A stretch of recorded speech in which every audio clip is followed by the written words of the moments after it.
Hello, everyone. Thank you for being with us today. I want to say hi and welcome to the people that they will see this session on our YouTube channel later. So this year, as you may know, many people reported, farmers specifically reported huge population of ticks in their lands, in their farms. And so we decided to have this session to talk about ticks. Fortunately, Dr. Cheryl Sullivan accepted our invitation to talk for us today about this important topic.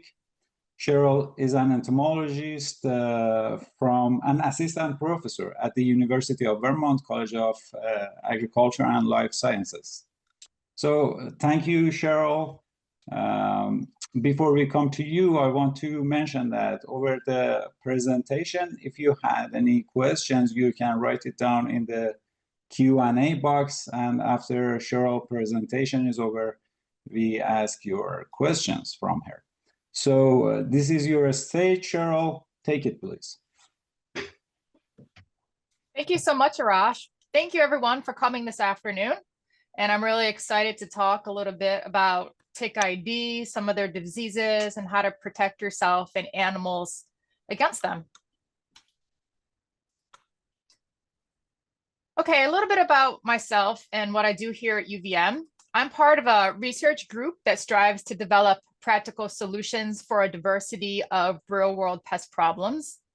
And we specialize in integrated pest management, which combines multiple strategies that focus on preventing pest issues through the use of surveillance and monitoring, use of biocontrols as chemical pesticide alternatives. So my research and outreach endeavors are twofold. I focus part of my efforts on specialty crop pest management, primarily greenhouse ornamentals and high tunnels. And I also spend a lot of time working one-on-one with farmers, giving them assistance about IPM so they can help put it all into practice in ways that work for them. So the other half of my endeavors focus on tick ecology and management. So we have several projects going on in working forests on farms as well as residential backyards. So a lot of our work is federally funded from various foundations and endowments, but we also have private donors that contribute to a lot of our work. Okay, so I'm wearing my tick hat today, but please feel free to check out some of my high tunnel projects that focus on conservation of natural enemies for tunnel pest management. We have a lot of those going on using alyssum as habitat plantings for natural enemies like syrphid flies, and using things like bean trap plants to detect spider mites. And we have these established inside and outside of high tunnels, and we have a lot of really exciting results coming up for that. Okay, so on to the ticks. So anyone who works and recreates outside is at risk for tick bites and contracting a tick-borne illness. Pets and livestock are also at risk. So we recently conducted a survey of Vermont farmers just because we wanted to know how they protect themselves and their animals. And these are some of the highlights. So when we asked the participants to select a black-legged tick among images of a dog tick and a bed bug, 48% identified them correctly and 15% were unsure. So when asked what seasons black-legged ticks were most active in the Northeast, although ticks can be active year-round when temperatures are above freezing and there's no snow, the peak activity is both spring and fall, and only about 25% selected that option. So 28% correctly answered that both nymph and adult stages of black-legged ticks can transmit Lyme disease, and 70% agreed that ticks and tick-borne diseases are increasing on their property, and 69% thought ticks were an occupational hazard. So when people were asked about how ticks have impacted them in their operations, the top responses was that there was money spent on personal protection to treat themselves and for treatment for suspected tick-borne diseases. Respondents also avoid working on their farm in areas where they know that ticks are most active, and they also avoid recreating on their properties in their spare time because of ticks. So clearly ticks are impacting the quality of life on the farm and during everyday life, really. Okay, so mosquitoes and ticks are they're the primary arthropod vectors in the world. So while mosquitoes kill more people than any other animal from the viruses they transmit, ticks actually transmit a greater diversity of disease-causing pathogens. So here in the US, ticks are responsible for transmitting almost 95% of all vector-borne diseases. So ticks are parasitic mites. They're not arachnids. They're very closely related to spiders, and they're classified as being either hard or soft ticks. So these hard ticks have this hard shield on their top called the scutum, whereas the soft ticks lack that and have this leathery appearance. So this shield is actually really important because that's what you use to ID different tick species. Well, it's one of the features anyways. And there's over 900 species of ticks in the world. And there's about 90 here in the US. Where I am up here in Vermont, we only have 15 species, but down in Pennsylvania, y'all have a lot more down there with over 25. Okay, so ticks cause significant economic losses from medical and veterinary disease diagnostics and treatment for humans, pets, and livestock. But this is really only from a small percentage of ticks because most of them are associated only with their primary wildlife hosts, and they tend to be specific to a lot of those host habitats. So people always wonder what good ticks actually have, or if they have any positive value. And they do. They're actually, they provide food for a lot of small mammals and other arthropods. And they also play a really important role in wildlife population regulation and natural selection because it contributes to biodiversity. And these ticks can also be indicators of ecosystem health because there generally tends to be less pathogens in more diverse communities. So tick-borne diseases have been on the rise nationwide, and there's several different diseases, and I'll touch on some of them later. And the risk for those diseases tend to be geographically focused, where the pathogens are endemic, and they correspond to the range of the specific tick species that transmits them. So over the 95% of cases of tick-borne disease in the US, Lyme disease accounts for around 75% of that. And that tends to occur primarily in the Northeast region and the upper Midwest. So this increase in tick-borne diseases is best illustrated by Lyme disease, where over the past 20 years, cases have surged and nearly doubled since the 90s.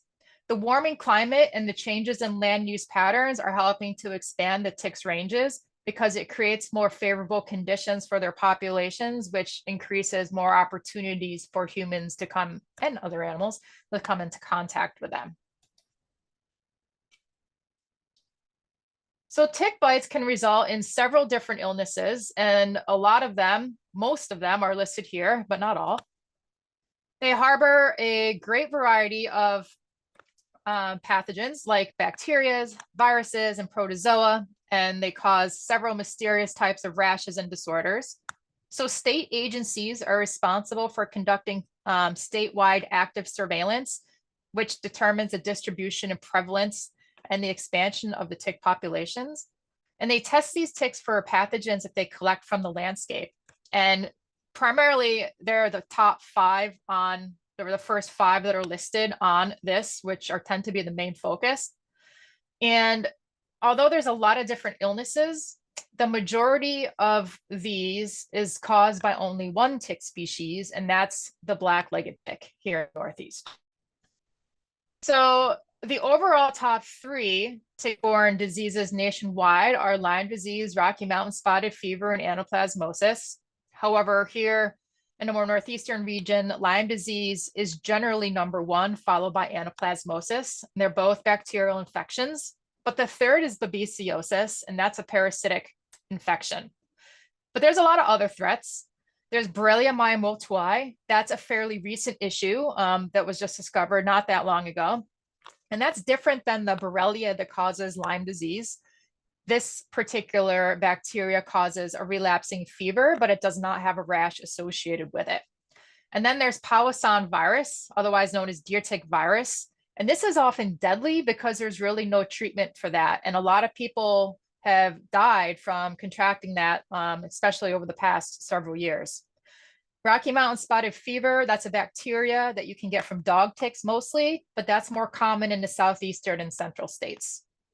And then there's this thing called alpha-gal, or the red meat allergy. And you get that from Lone Star tick bites, as well as starry, which is characterized by this red expanding lesion that develops around the site of a bite. And this starry rash is very similar to the one that's very similar to the Lyme disease rash. And they don't really know why it's caused. It's just like one of those really mysterious sort of things. And a lot of the symptoms for a lot of these diseases are very similar, and they manifest as being flu-like. And sometimes they can take over 30 days or up to 30 days to appear. And sometimes they might not even show up at all. So that's why it's really important that if you have a tick bite, that you kind of have to be conscious that you had one in the past, even if something didn't show up, right afterwards. So for Lyme disease, it's that bullseye rash that's a key sign of disease, but that doesn't always occur. It only shows up in about 70% of the cases. And it can also have a delayed onset, and it might not even look like a bullseye. And Lyme disease tends to be really difficult to diagnose because it's a great imitator, because it can mimic so many different diseases. And because of this, misdiagnosis tends to occur, and it it'll delay the correct treatment if the infection progresses. So most of these are treated with antibiotics if they're detected early. And the good news is that not all ticks carry disease-causing pathogens, but the percent of the carriers really depends on the specific pathogen and what region that you're in. For example, here in Vermont, a little over 53% of ticks carry disease-causing pathogens. So why is there such an increase in these tick-borne diseases? There's several reasons. Climate change is one, but land use changes also have a strong influence. So for example, over 100 years ago, approximately 75% of Vermont's landscape was clear-cut for pasture and timber. So the reforestation and subsequent fragmentation that happened created a lot of great tick habitats, because they start providing excellent microclimates that they like, and also provide great habitat for their hosts to survive. And up until like recently, there's been a lack of research and control measures, because a lot of this emphasis has always been placed on mosquitoes. And now, because there's more funding available for surveillance and outreach, it's led to the discovery of new pathogens, increased reporting, and just a general better understanding of ticks and their diseases. So the climate change does have a lot of effects on ticks. This higher temperature and increased precipitation provide these conditions that promote the survival of the ticks. So ticks really, really like humid environments. And the worst thing for ticks is to be hot and dry. I mean, we haven't really had a very good summer for ticks up here. I mean, that's my experience. I mean, it's been really hot and dry and drought-like. So it'll be interesting to see what the tick numbers look like because of that. But either way, increasing temperatures have allowed these ticks to expand their range into newer areas. So this means further north and at higher elevations that tended to once be inhospitable for them. But it also increases their reproduction because it accelerates their life cycle. So most importantly, these warmer climates tend to prolong the tick activity periods, which increases your risk of bites, right? So now we don't really have winter as harsh and as long as we used to. So now ticks tend to be active year round if temperatures are above freezing and deep snow is sparse. So it's really important that you get to know your ticks, because there's a lot of different species out there, and each can transmit their own kind of pathogens. And I'll talk more about each of these in a second, but this is just an overall summary of them. But you need to be really familiar of what they look like, what stages transmit pathogens, what time of year they're most active, and where exactly they live on the landscape, because they all have their different preferences. So the ones that are of primary concern are the ones shown here. So in Pennsylvania, you have all 4 of those tick species. Those are black-legged ticks, American dog ticks, the invasive Asian longhorn tick, and the Lone Star tick. However, up here in Vermont, fortunately for us, the invasive Asian longhorn tick and the Lone Star tick aren't considered established yet, but they're just about everywhere else surrounding us. So I guess it's just a matter of time before they show up here. But you all can keep them down south because we don't want them. And life cycle wise, ticks have 4 life stages. They have the egg stage, the immature larva and nymph stage, and that adult stage. So like other arachnids, they have 8 legs as adults and nymphs, but their teeny tiny larvae only have 6. So 6 kind of take on more of an insect looking appearance. And for these ticks to actually mature to the next life stage, they absolutely have to find a host to feed on, because if they don't find a host to feed on, they will eventually die. And some tick species use 3 hosts, others use 1. And in general, the more hosts that the ticks feed on throughout their life cycle, the greater chances they have of picking up a disease-causing pathogen along the way. So the black-legged tick is the one that we're most concerned about. And it's a 3-host tick. It lives mostly in deciduous forests and along forest edges, especially where it's brushy. And these adults quest or look for hosts around knee-high in the tips of vegetation, whereas those immature stages, like the nymphs and larvae, tend to do that questing a little bit more at the ground surface and the leaf litter and debris. And the distinguishing feature of the adult female is that they have this orange-red body surrounding this black scutum. And that's that shield, right? And males tend to be a dark brown to black color, and that shield covers most of their back. The males typically don't really feed, but they can be infected like the female, but they're really not as involved in transmitting infections. It's that poppy seed sized nymph stage and that larger adult female stage that are primarily responsible.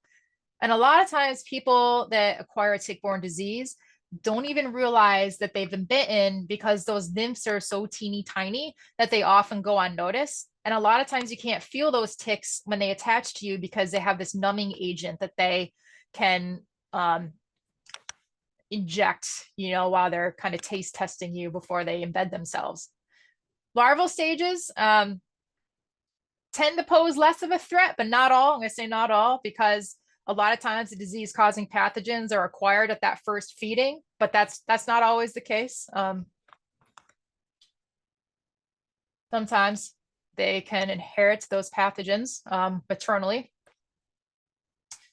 Okay, so tick life cycles are extremely complicated, kind of like this diagram. And it's one of the main reasons why they're so hard to manage. And these black-legged ticks have a 3-host 2-year life cycle, which dictates where and when they acquire these pathogens. And this means they need to feed on 3 different hosts to complete their life cycle over the course of 2 years. So in that first year of a black-legged tick's life, they start out as eggs laid by the female in the spring on the ground. And these egg masses have thousands of eggs, which will hatch into thousands of larvae. And once they hatch, the larva will go find some small to medium sized host. So when these larvae disperse, they find these small rodents, and that's where they tend to acquire those pathogens to carry with them for the rest of their life. So after the larvae feed, they drop off the host, they molt into nymphs that go find another host. Then those fall off, they emerge the following spring, and then they're active throughout the summer. They then feed, they fall off again, they turn into adults that emerge in the fall. And those adults carry over to the following spring just to kind of start that life cycle over again. So yeah, long and complicated. So the distribution of ticks actually greatly relies on the distribution of their primary reproductive host, and that tends to be the white-tailed deer that tend to move them over vast distances. However, it's that white-footed deer mouse that is the one that's responsible for harboring a lot of the disease-causing pathogens. And it's something like 50 to 90%, I think, of the mice I think that's the stats that I found, that are infected with Lyme disease causing bacteria in the Northeast. So the black-legged ticks will pick them up, those diseases, and if they don't get it in those earlier life stages, like as a larva, they have 2 other opportunities to pick them up. So why does that long, fancy, drawn out life cycle matter?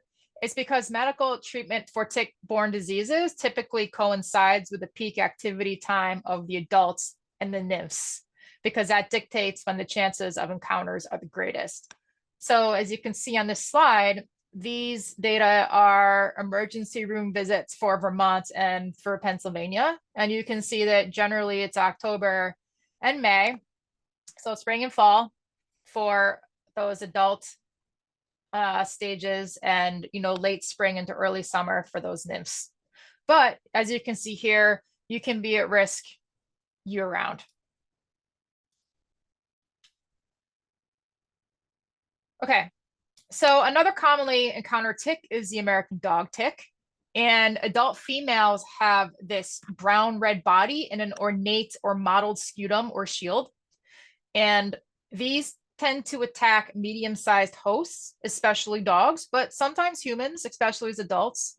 And larvae and nymphs tend to infest mainly small mammals.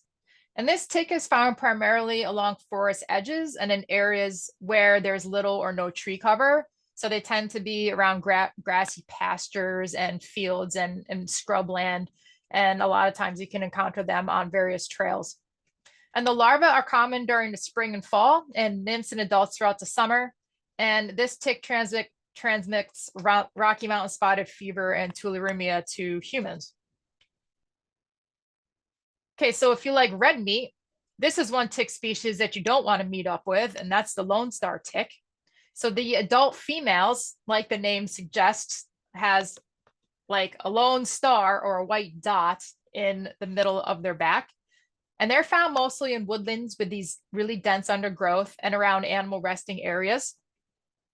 And they have many hosts and parasitize them in very high numbers.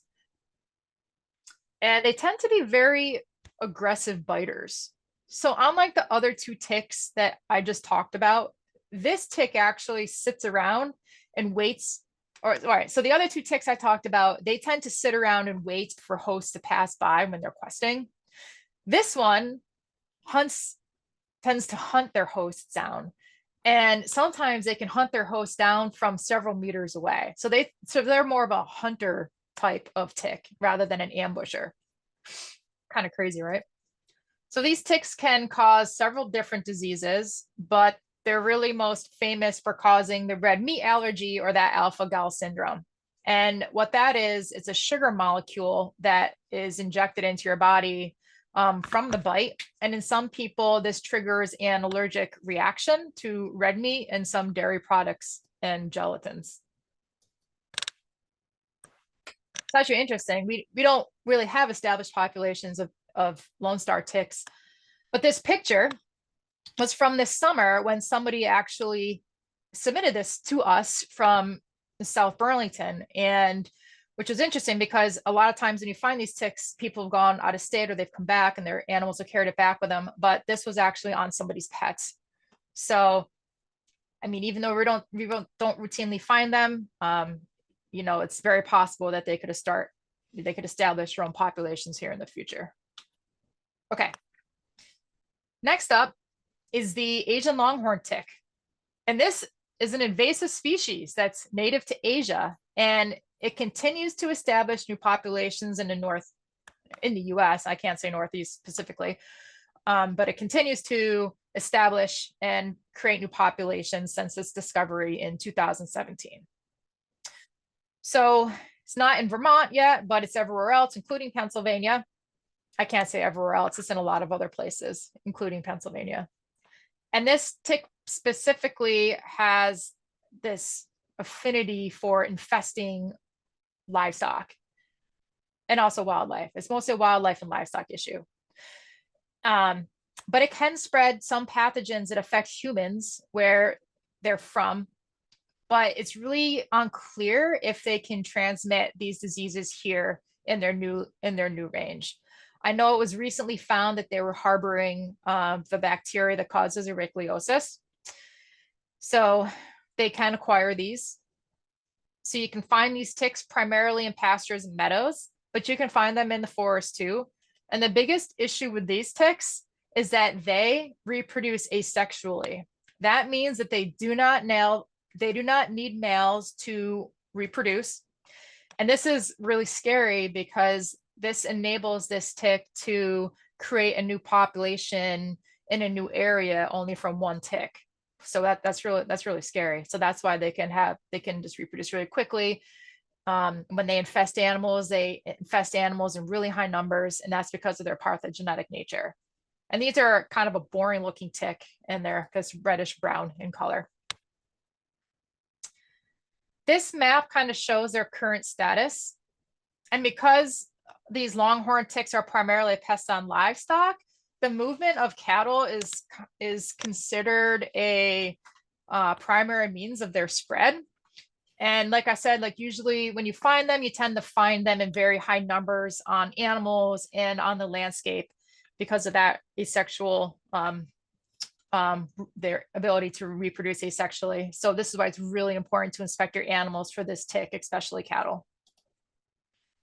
So the last tick I'll cover doesn't really affect humans, but it affects moose and other large ungulates like cattle and horses, elk, caribou, and even white-tailed deer. And it's my personal favorite. It's the winter tick. And this is a one-host tick, and it uses only one single host throughout its lifetime.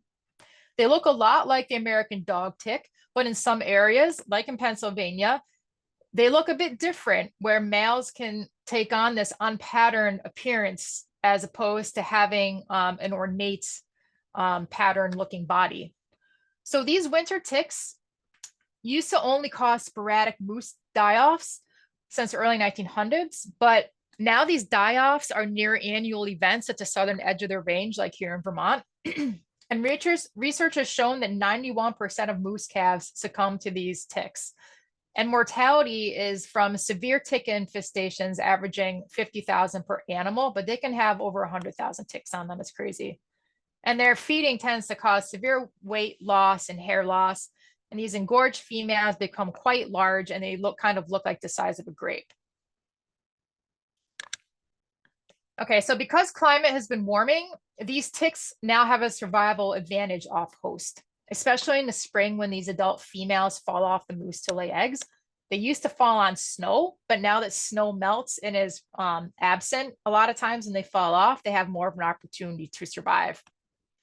So in fall, it was this delayed snowfall period that prolonged, that delayed snowfall prolongs the questing period of the larva. So this gives the larva a greater chance to come in contact with a moose, as opposed to when we used to get earlier winters, they used to get snowed on, so then there would be less of them. Okay, here are some pictures of what an infested moose hide can look like, infested with thousands of ticks. And these ticks larvae tend to quest in large clusters on the tips of vegetation, waiting for the host to brush up against them. And these are some pictures of some of the larva clusters that I've encountered over the years here in Vermont. And this is what it looks like when you encounter one of these clusters. That's my leg with over 15,000 ticks on them. And my sampling flag had well over 20,000. So this is why it's really good to actually carry a lint roller with you if you spend a lot of time in the woods to kind of lint roll some of these hitchhikers off. Okay, so I talked a lot about the human side of things, but different ticks carry different pathogens that affect some animals and not others. Black-legged ticks not only transmit the majority of diseases to humans, but they also do to livestock and companion animals. Dogs, cats, and horses can all get Lyme and anaplasmosis from black-legged ticks. Cattle can get anaplasmosis, but that's more from dermacenter species like the American dog tick and the winter ticks. And these American dog ticks are the main vector of Rocky Mountain spotted fever in dogs. And Lone Star ticks are a primary vector of bobcat fever to cats, which is a protozoan, and ehrlichiosis in dogs, depending on what region you're in. And I'm not going to talk much about companion animals, but there's a companion animal parasite council and has a lot of great information, as does the Merck veterinary manual. I know the companion animal parasite council, they actually track cases in companion animals, so that's interesting to check out. So what about ticks and livestock? Cattle can acquire anaplasmosis, but that's a different type of organism from the one that infects humans and dogs. It's transmitted by dermacenter species, the American dog tick. I just said that. But this disease is found mostly in southern, Midwestern, and Western United States. But it causes anemia, and infected animals can become lifelong carriers. And it's really difficult to diagnose in cattle because lethargy tends to be the most common initial sign. But these are treated with antimicrobials. However, of particular importance, there is this emerging disease called Borrelia orientalis, and that's a protozoan that's relatively new to the US. And it was found in 2017, and that is transmitted from that invasive Asian longhorn tick. So once cattle are infected, they remain carriers, and some do die from infection. And the signs are similar to anaplasmosis, but with many of those, in many instances, the cattle that test positive are asymptomatic carriers that don't really show any signs. So there's really no, and there really is no approved treatment for this. So that's something that's, really concerning. So you gotta make sure you check your cattle for ticks, especially the Asian longhorn ticks, which you'll probably find in high numbers. Horses can also acquire Lyme disease and anaplasmosis from black-legged ticks. And the signs include lameness, fever, joint pain, stiffness, weight loss, behavioral changes, a whole slew of neurological issues.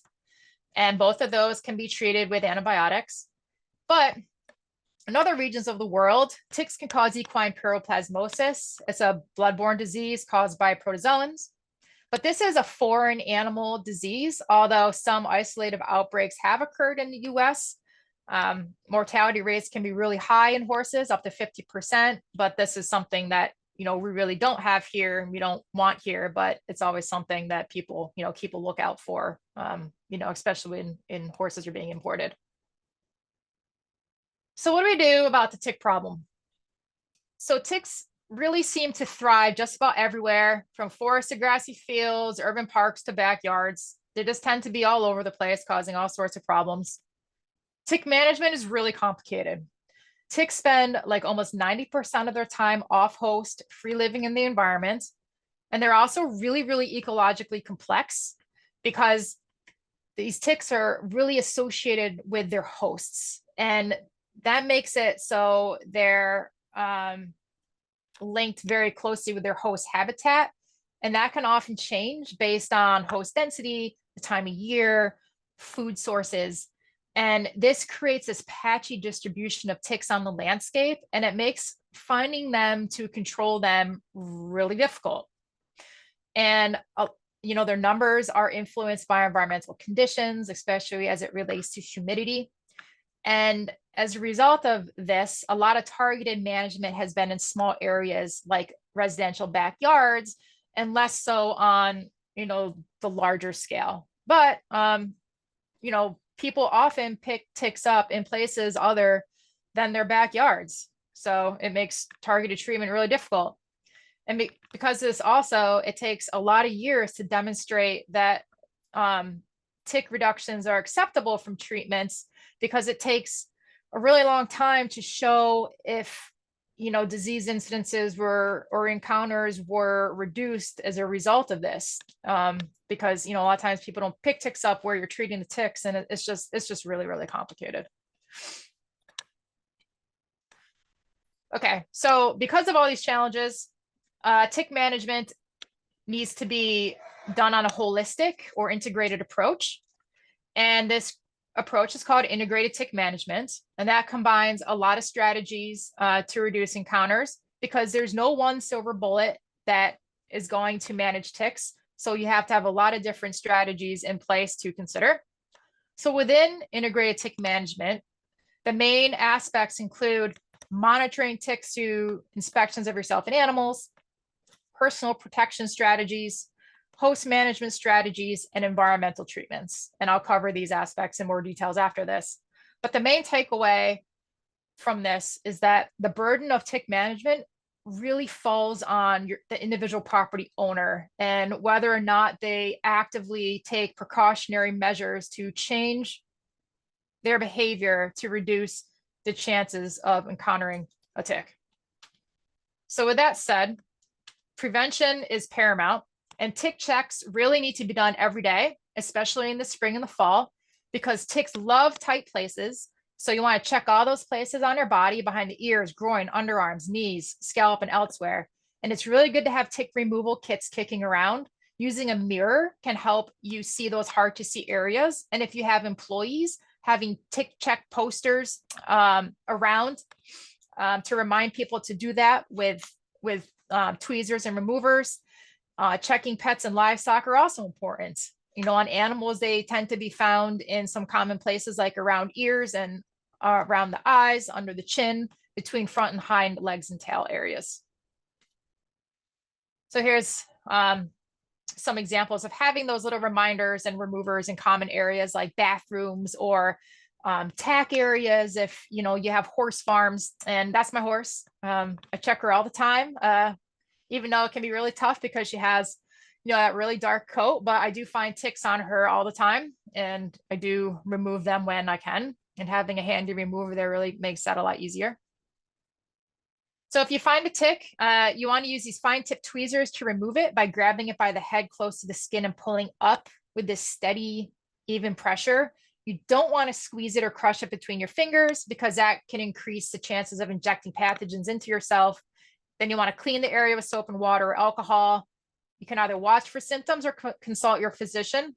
You know, it's a personal choice when to seek medical attention, but just be diligent of knowing that you had a tick bite. So with a tick, you want to identify it. You can do it yourself if you're confident, or send it to a state agency or university, or you can send it in for pathogen testing. There's a lot of companies and universities that pathogen test for the public. We don't have one here in Vermont. We have to send it elsewhere, but you do in Pennsylvania. There's, I have a link to it, you know, at the end of this presentation, but there is tick testing for the public in Pennsylvania. But the thing about tick testing that's important to remember is you can't really rely on that to seek medical treatment, because just because a tick, just because you got a tick bite, it doesn't mean, or just because you got a tick bite and the tick tested positive for a pathogen, it does not necessarily mean that that tick actually transmitted that pathogen to you. So it's good, you know, just kind of take it with a grain of salt. Okay, so with all that said, you really want to prevent ticks from biting you in the first place. So strategies there include wearing light colored clothing, tucking pants into socks, wearing permethrin treated clothing, applying EPA approved repellents. When using repellents, you need to make sure to read the label to be sure that it's registered for use against ticks, or labeled for use against ticks. Putting clothes in a dryer, that will kill ticks because it dries them out, because remember, ticks don't like it hot and dry. Washing your clothes alone won't kill the ticks. So if you wash your clothes and then hang them outside to dry, chances are the tick's probably still alive. You know, some of the best things that you can do are to leave clothing outside. If you've been working outside in tick habitat, you can use a lint roller to trap any that are on your clothing. And it's also good to educate others, right? So don't forget to talk to your family members and employees about the dangers of ticks and how to protect against them. So as I mentioned earlier, here's an example of a tick roller, or tick roller. It is a tick roller. It's a lint roller that you can use to remove ticks. Tick roller, right? And these are some black-legged ticks from my pants when I decided to sit in the ground while doing some field work. I just happened to sit on a black-legged tick nest. Lucky me, right? Okay, if you have pets, you really want to make sure that you inspect where your pets sleep. This is my dog. She likes to sleep in my bed, under the blankets. It gets cold up here, you know? So you want to make sure that you check there, because a lot of times they bring these little unwanted visitors onto the furniture.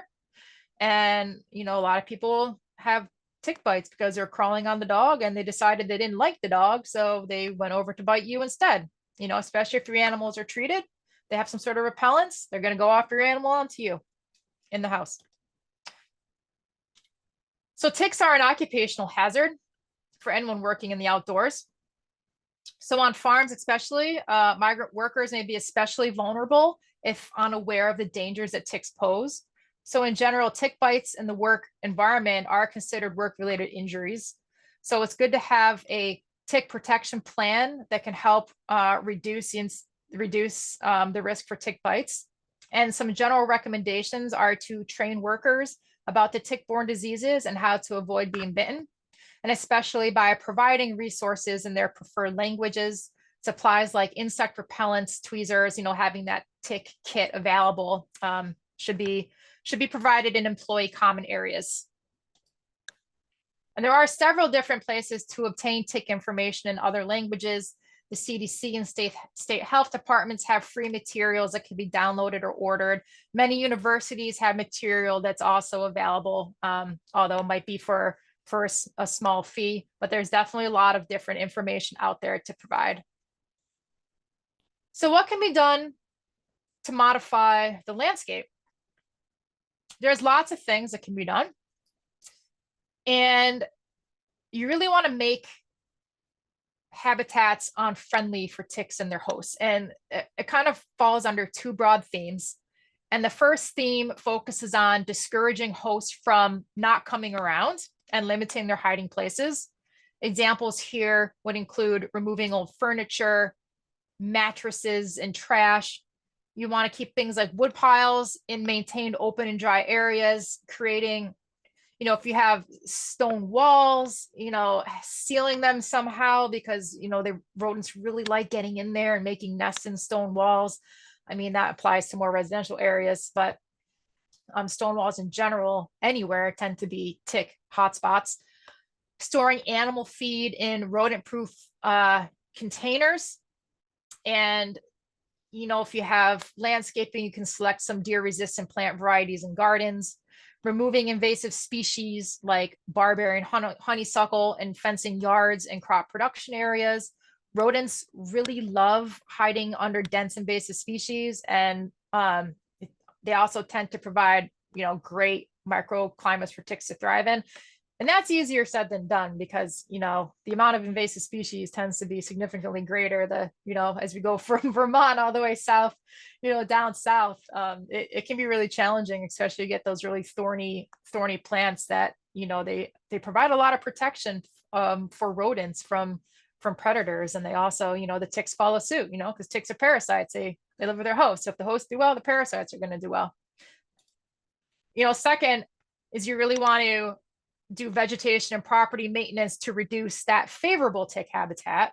And you do this by increasing some sun exposure to reduce humidity because it'll make it, kind of drier because, the ticks really like those humid environments, right? So first, you kind of have to identify where exactly the tick problem areas are, which are typically areas of dense vegetation. And then you have to do something about it. So the examples would be maintaining yards and pastures by mowing frequently, providing things like buffer strips between the forest and lawn edge and backyards, or forest and fence lines on farms. And you want to maintain that by trimming the tree branches and shrubs and by mowing. And things like having, wood chip barriers between, if you live in the forest, it's good to have like some sort of, area between the lawn edge and the forest, around play equipment, keeping playground equipment and stuff away from forest edges. So you just kind of want to keep things away from there, having that kind of hardscaping that you can do underneath some of those equipment just to kind of make areas that ticks really don't like. And so if there's, none of these things work, the last resort would be, some pesticide applications could be made. And these are kind of some examples of, how you can maintain sort of buffer strips between the edge of, the field and the forest, like on horse farms or on pastures, mowing pastures, just kind of keeping that shrubiness down, letting it get a little bit drier. And here's another example, and I'm using this as an example because we've been sampling for ticks on farms for a little while now. And, we have a project looking at this right now. And I tend to find, and in my journeys, a lot of times I'm in high tunnels doing work, I tend to get a lot of dog ticks on me in the spring. And oftentimes the places where I find a lot of these dog ticks crawling on me while I'm actually in a high tunnel tend to be where there's high tunnels that tend to be next to really high vegetation. So, keeping production areas, well maintained can help reduce, tick encounters. Okay, finally, chemical pesticides are still the top strategy for tick prevention and control on yourself, on your pets and livestock, and apply it to backyards and pastures. And there's a ton of different products out there. There's sprays, dusts, collars, ear tags, dips, feeds, and more. There's even treated clothing for your pets and, animals as well. So these synthetic chemistries remain the most effective, but biopesticides and natural-based product types continue to be developed. And there's a lot of reduced risk products out there on the web that you can buy that claim that they're effective at repelling and killing ticks that are exempt from EPA registration. But beware, because a lot of these products have very variable tick killing and repellent, efficacy. And a lot of times you have to reapply them multiple times for them to be effective. And, it's kind of little evidence. It's just the efficacy is all over the place, right? So make sure you look at things that are EPA approved. And, we don't want to, when you have these reduced risk, if you're applying them more, the question is, well, what risk to beneficial insects is that causing? Okay, so this makes recommendations for a lot of these reduced risk pesticides really challenging, right? So when possible, your animals really should be treated with EPA approved pesticides or FDA approved treatments. And you have to make sure that you read the label and make sure that it's labeled for use against ticks for the target animal, right? As stated on the label.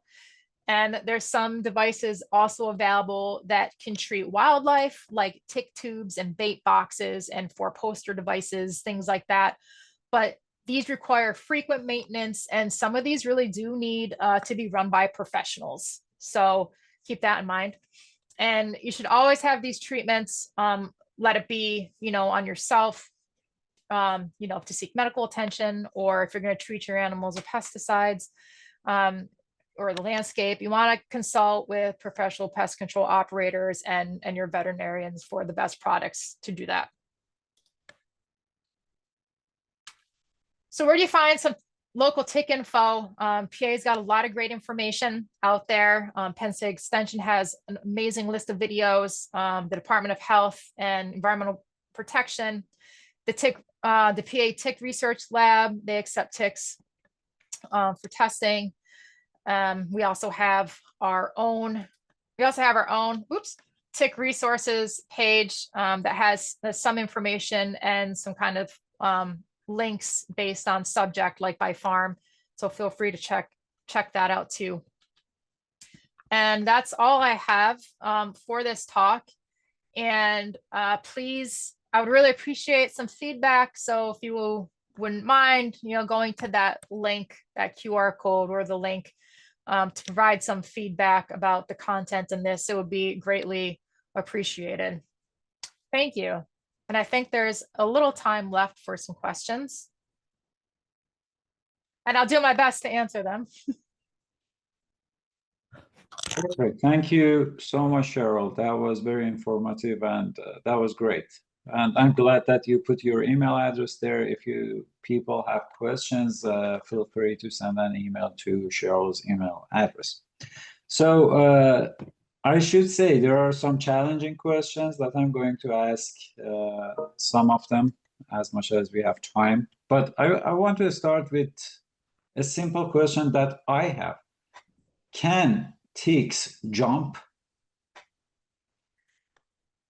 I have not ever seen a tick jump. No, ticks don't, they quest, right? So actually, I have seen a tick fly before. No, they get static electricity. So like in the lab, I've actually, like, with a paintbrush tried to get it, and through static, it kind of hops. But no, in general, ticks quest. So they're not they're not leaping off vegetation onto you, that you have to kind of brush up against them, right?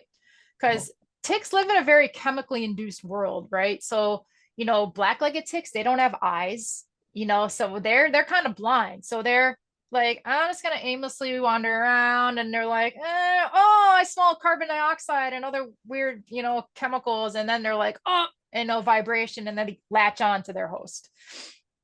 Yeah. Great, thanks. So we have a question. Where do all these diseases the tick carry originate from? Were they genetically engineered? Where do the ticks get them from? It's a challenging question. That is, you know, they're just here. They circulate.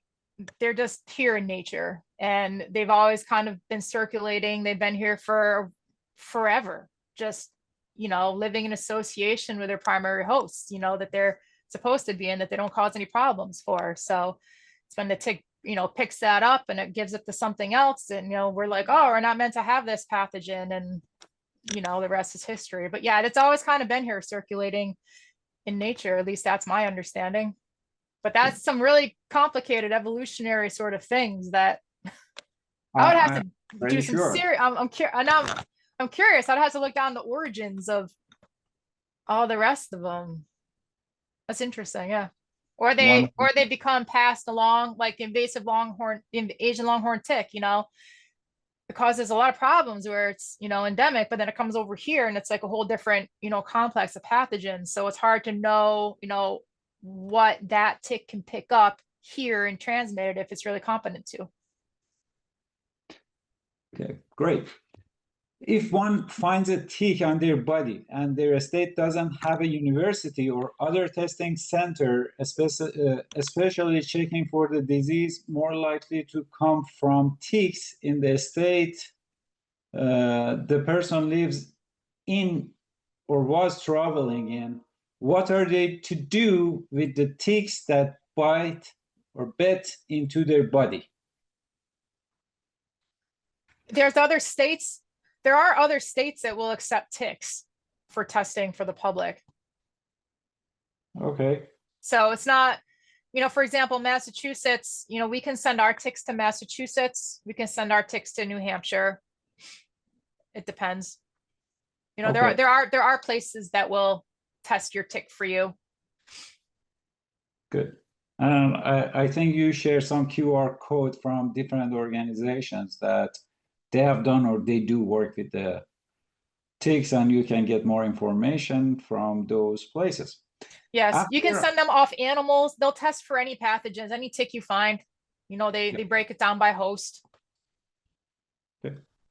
After how much time of the tick biting into our body, or after how much approximate time of engorgement, does the bite feed become for greater risk and concern? Well, it depends on which pathogen. Yes. And it's kind of a moving target. The more we know. And I know for Lyme disease, it's somewhere around 24 hours for the tick to pass the pathogen along once attached. And I guess for some perspective, it takes, I think, 2 to 3 days for nymphs to become fully engorged, and it can take up to a week for black-legged ticks to engorge. And I believe Tick Encounter website has amazing tick information as well.